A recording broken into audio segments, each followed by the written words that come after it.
What's up, welcome back, Nostalgia. Dave here with a review of Logic's ninth album, Ultra 85. Logic is back with his ninth album, his 12th release over the last 10 years. And if we look back to the Young Sinatra mixtapes, it's basically been 15 consecutive years of at least one Logic project coming out every year. The dude has been prolific, despite the fact that at one point he was retiring 4 years ago, but now this is actually the fourth album since he came out of retirement. Logic's Ultra 85, I think, is coming at I don't know, it was an interesting time, but certainly a different time for Logic in the sense that he's long since passed his commercial peak of, 7 years ago when 1-800 went mainstream and he won some Grammys.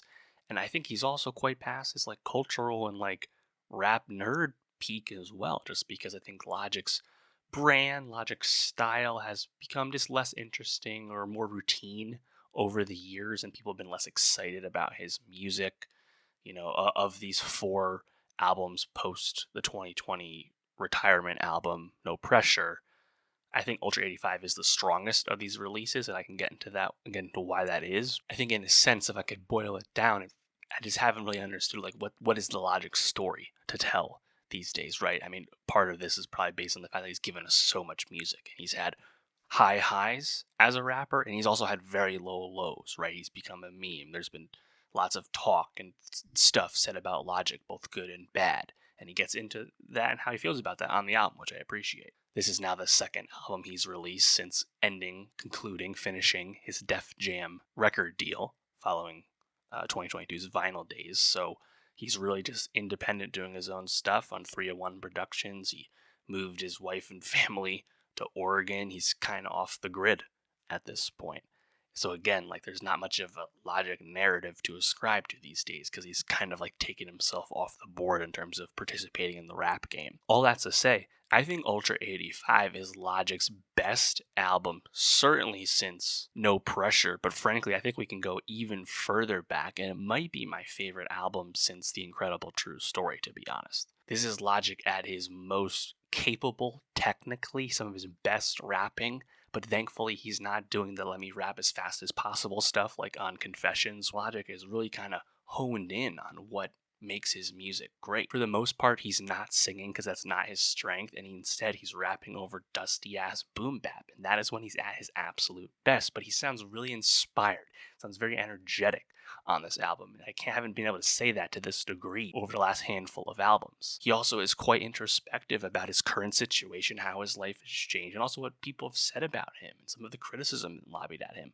I really think it's some of his most interesting music in quite some time, and he, again, is someone I've had largely kind of written off in terms of ever being interesting again. It is fun that he brings back the skit storytelling structure of Kai and Thomas from The Incredible True Story, the sci-fi. I do enjoy listening to Steve Blum voice acting, after all. Songs like Mission Control, though, I mean, that to me is one of the best Logic songs in a long time. My favorite song on the album might be track 2, Mission Control. It starts off with the piano keys from Gucci Mane's Lemonade, aka the piano keys on Odd Future's Orange Juice. And then he takes it a step further and he chops it down and he slows it down, and then he has this kid sample at the end. These are Young Sinatra vibes, through and through, and he sounds great on the song. Awesome.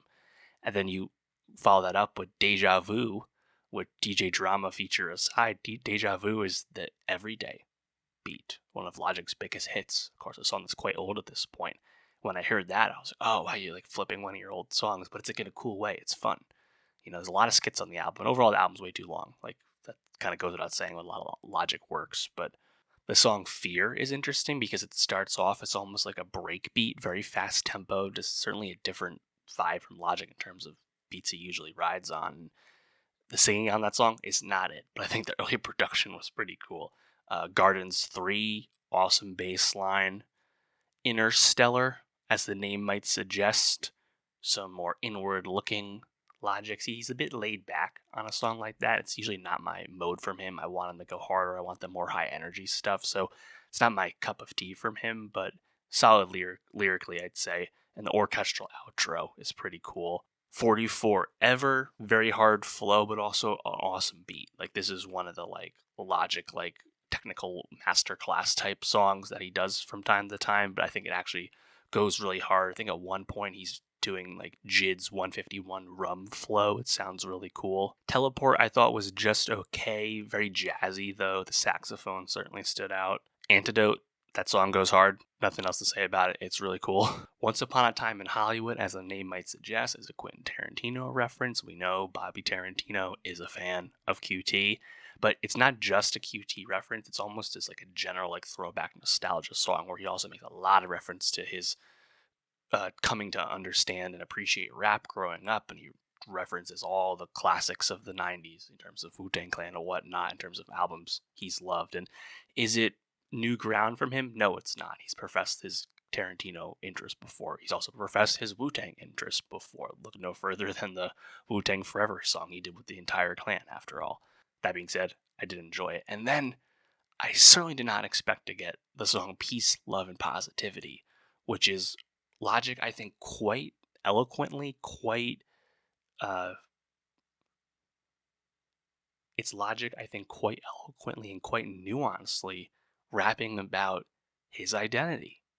Obviously, like, Logic being biracial has become a meme over the years. Poppy biracial. Logic's even leaned into it and laughed about it himself. But talking about this and talking about how he can pass as white, even though that wasn't his circumstance growing up, and talking about the use of the N word and how people referred to him and how he referred to other people in his life, I think it's pretty interesting from him to hear it like that, you know. And he's talked about these themes before, I think, to up and down success, to say the least. But I think that song is honestly one of his stronger efforts to talk about something that's pretty specific to him in terms of, most successful mainstream rappers that look like him actually are white, you know? So there's not a lot of people that have gone down that road in the public eye like he has, rap wise. So I think it was a pretty solid, go around. So I just didn't expect to hear that from him.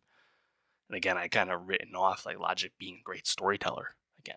So I think what's cool about Ultra 85 is just that it actually kind of delivered on the hype. Like, this is an album he had hyped up to his fans for years and years, like since like the Obama administration, and it had been shelved, and it like came back, but there wasn't, I think, a lot of belief that it was ever going to be an album of his until like some of those early singles came out, earlier this year. So honestly, like, all things considered, Logic's ninth album, a lot better than I ever expected it to be.